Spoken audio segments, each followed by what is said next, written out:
Já, ég er Eva Hilmarsdóttir og gerði þessa rannsókn hér á innkirtlamóttökunni á Sjúkrahúsinu á Akureyri. Við byggum stuðning við Árunar og Hörpu.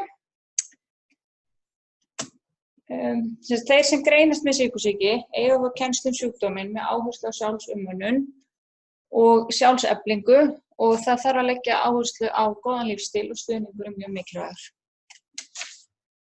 Atferlisbreytingar sem stuðla að bættum lífsstíl mikilvægur þáttur í meðferð sykursýki á tegund 2, sem ég kalla mjög oft SS2, ásamt lyfjameðferð.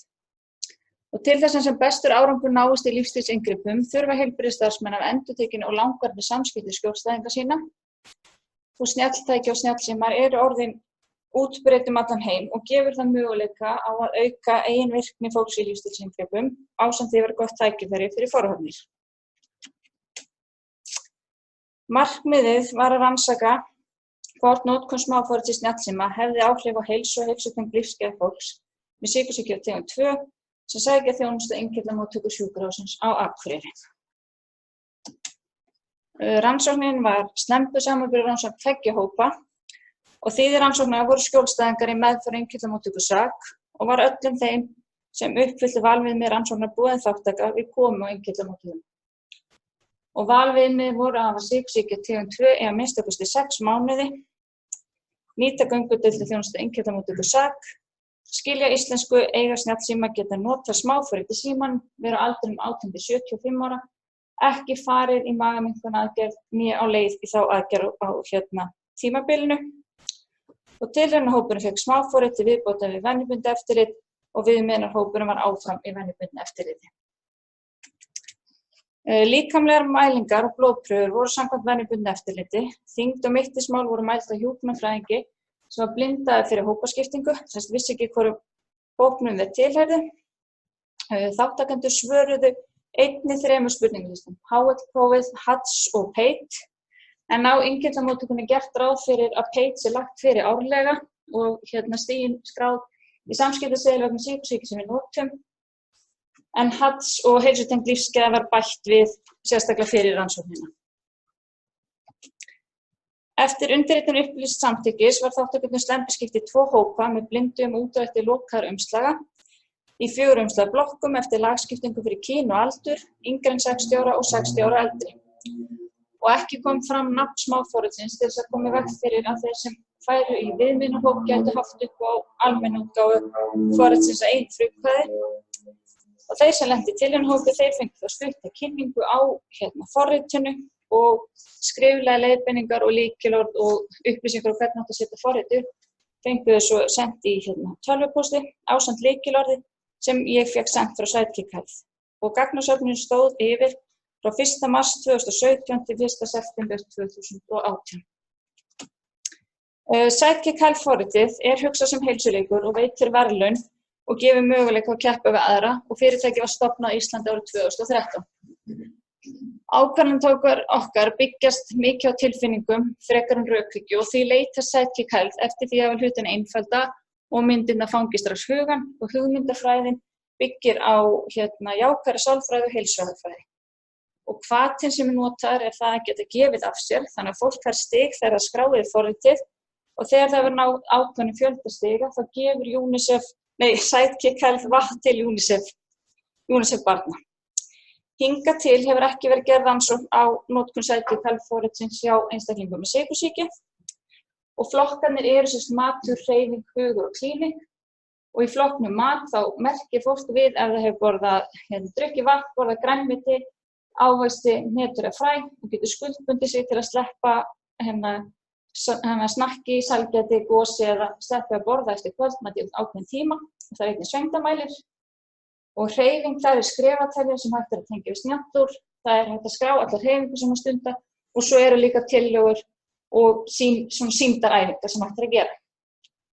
Og í flokknum hug, þar núvitundan og slökunaræfingar og það að skrá orku, streitu og orkulevel og gæði svefns.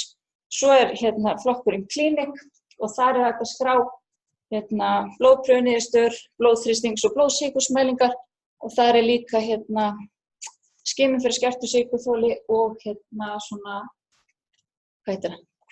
persónu prófkönnun, hvað þetta kallast.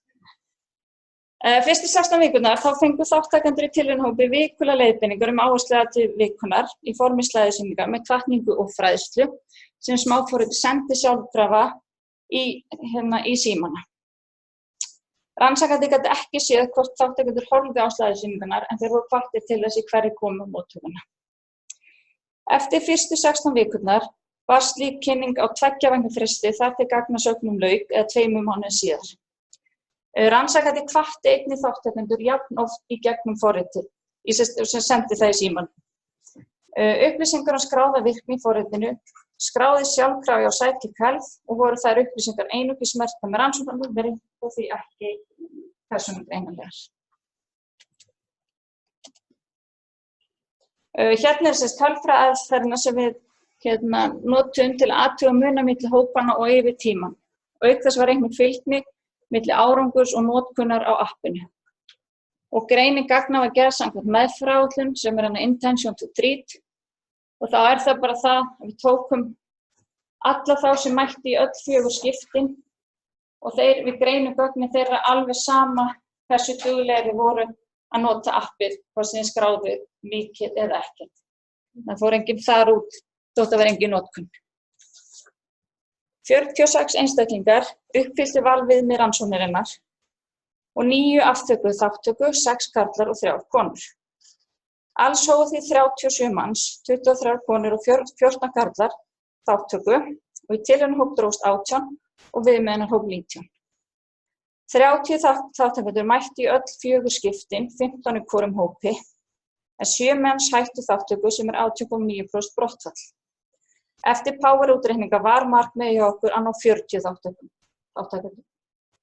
Þeir sem hættu þátttöku voru marktækt eldri en hinir og 5 af þeim 7 sem hættu þátttöku voru 60 ára eða eldri. Þeir sem hættu höfðu líka marktækt fleiri sjúkdómsgreiningar og mæltust með marktækt lægri þríglýseríða, en annars að öðru leyti voru sambærilegir hinum. Og hér eru bakgrunnsupplýsingar þátttakendanna 30 sem mættu í öll skiptin 4. Engin marktækur munur var á milli hópanna 2 og einungis 5 þáttakendur eða 17% voru 60 ára eða eldri, 3 í tilraunahópi og 2 í viðmiðunarhópi. Algengasta form lyfjameðferðar við sykursýki var blöndumeðferð og innan við þriðjungur þáttakenda var einungis á blóðsykurslækkandi töflumeðferð. Sjúkdómsgreiningar voru skráðar eins og komu fyrir í sögukerfinu og innan annarra sjúkdómsgreininga voru alls 32 mismunandi og algengastar voru kæfisvefn hjá 6, magabólgur hjá 4 og bakflæði hjá 4. Engin marktækur munur var á fjölda eða eðli sjúkdómsgreininga á milli hópanna, en meiri hluti þáttakenda var með 4 eða fleiri sjúkdómsgreiningar. Allir þáttakendur nema 1 voru með fleiri sjúkdómsgreiningar en sykursýki tegund 2 og þessari miklu sjúkdómsbyrði fylgdi mikil lyfjanotkun. Notkun á forritinu eftir valmöguleikum innan flokkanna. Flestir gátu nota smáforritið, notkun á forritinu var óháð aldri, en þó skal hafa í huga að mjög fáir þáttakendur voru 60 ára og eldri, en þau 2 sem virkuðu ekki forritið voru yngri en 60 ára, karl og kona. Notkun smáforritsins var mismikil milli þáttakenda og fyrstu 4 mánuðina var reglubundin skráning hjá 10 manns, en síðar í 2 mánuðina voru 8 reglulegir notendur, þar af 1 sem hafði ekki skráð í forritið fyrstu 2 mánuðina. Þannig að 7 manns skráðu því forritið reglulega allan rannsóknartímann. Notkunin var reglulegust þegar stuðningur í forritið var sem mestur, eða fyrstu 4 mánuðina, og hafa rannsóknir sýnt að stuðningur og sjálfsömun helst í hendur. 2 konur og 1 karl skráðu ekkert, þau 3 voru öll yngri en 60 ára. Og flestar færslur snerust næringu og hreyfingu, færri hugarstörf og fæstar þannig í klíník. Þátttakendur söfnuðu samtals 151.491 heilsustigi og unnu þannig fyrir 10.465 lítrum á hreinu vatni til UNICEF í gegnum Sidekick Health. Sömu mælingar voru gerðar í öllum 4 komum og hér sjáum við upphafs- og lokamælingar hjá þeim 30 sem mættu allan tíman. Þátttakendur voru að jafnaði með háan líkamsþyngdarstuðul og mittismól en þó var dreifing mikil. Langtíma blóðsykurskildi HbA1c var yfir meðferðarmarkmiðum í upphafi báðum hópum en var þó að jafnaði ekki mjög hátt yfir þeim. Í heilsutengdum lífsgæðum skoruðu þátttakendur að meðaltali undir viðmiðunargildum og mikil dreifing var á stigum á PEIT-listanum. Ekki var marktækur munur á milli hópanna í neinum mælingum, hvorki í upphafi né í lok rannsóknarinnar, né í mælingum eftir 2 og 4 mánuði. Líkamsþyngd, mittismál, blóðþrýstingur, blóðfitugildi, depurð og heilsutengd lífsgæði breyttust ekki, en HbA1c, HCG og PEIT lækkuðu hins vegar marktækt innan tilraunahóps í lok tímabilsins en ekki viðmiðunarhóps, og það er það sem þið sjáið feitletrað. Lækkun á HbA1c í tilraunahópi náði niður að meðferðarmarkmiðum SS2 sem minna en 53 millimól eða 7%, en rannsóknir sýna að ef HbA1c er hátt fyrir íhlutun auðveldara að ná fram lækkun við meðferð. Tilraunahópurinn léttist ekki á rannsóknartímanum, en þrátt fyrir það lækkaði HbA1c sem bendir til þess að aukin hreyfing og hollusta í mataræði geti haft jákvæð áhrif á blóðsykur án þyngdartaps. En óbreytt þyngd getur hins vegar skýrt hvers vegna blóðþrýstingur og blóðfitu breyttist ekki, þar sem sterk tengsl eru milli ofþyngdar og þessara þátta. Sykursýki tengd streita samkvæmt PEIT-spurningalistanum lækkaði 40% í tilraunahópnum eftir 4 mánuði og hélst til lága gildi út rannsóknartímabilið, þótt stuðningur væri minni síðustu 2 mánuðina. Það að ekki var breyting á heilsutengdum lífsgæðum þótt breyting hafi orðið á sykursýki tengdri streitu gæti skýrt af því að HL-prófið er almennur spurningalisti heilsutengd lífsgæði en PEIT er sérstaklega hannaður fyrir fólk með sykursýki og því líklega næmara breytingar en HL-prófið. Kvíði mældist ekki hár í upphafi rannsóknar en lækkaði þó marktækt í tilraunahópnum og var það sú breyti sem kost næst í að hafa marktæka fylgni við fjölda heilsustiga í Sidekick Health. Þessar myndir sýna meðaltöl á 95% öryggisbil og þessi mynd sýnir þróun langtíma blóðsykursmælinga HbA1c millimól í mól yfir rannsóknartímann í báðum hópum. Engin munur á milli hópanna, P0,19, en marktæk lækkun innan tilraunahóps frá upphafsmælingum til 4 og 6 mánaða. Ekki var marktækur munur á milli hópanna í kvíðastigum yfir rannsóknartímann, P0,1.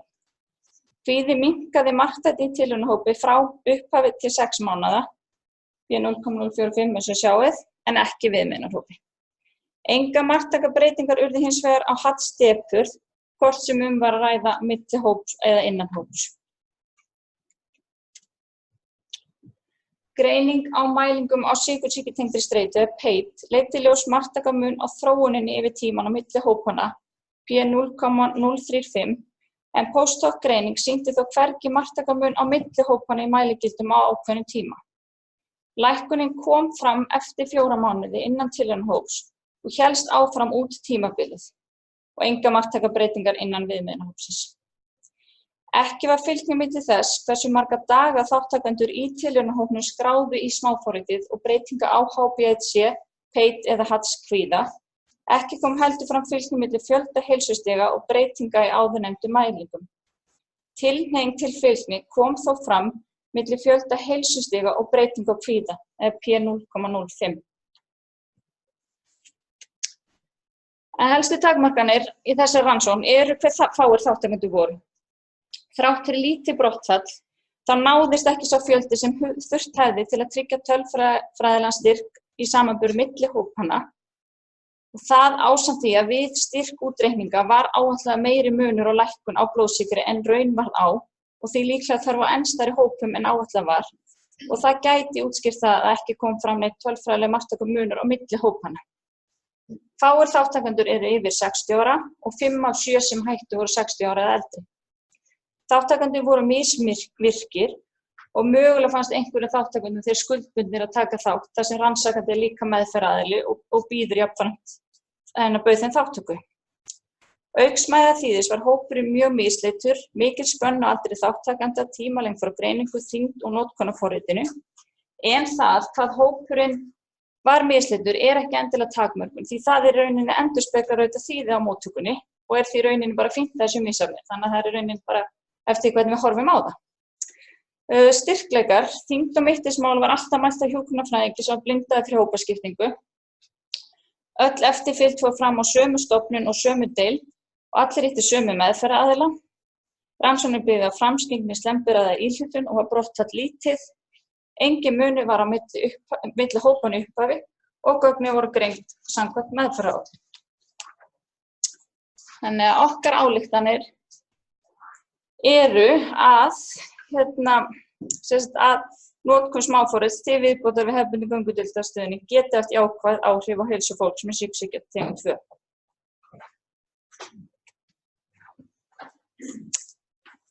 Og ég þakka þetta kærlega fyrir kærkomna styrkveitingar, þannig að ég gat aðeins farið frá vinnu og einbeitt mér við þetta.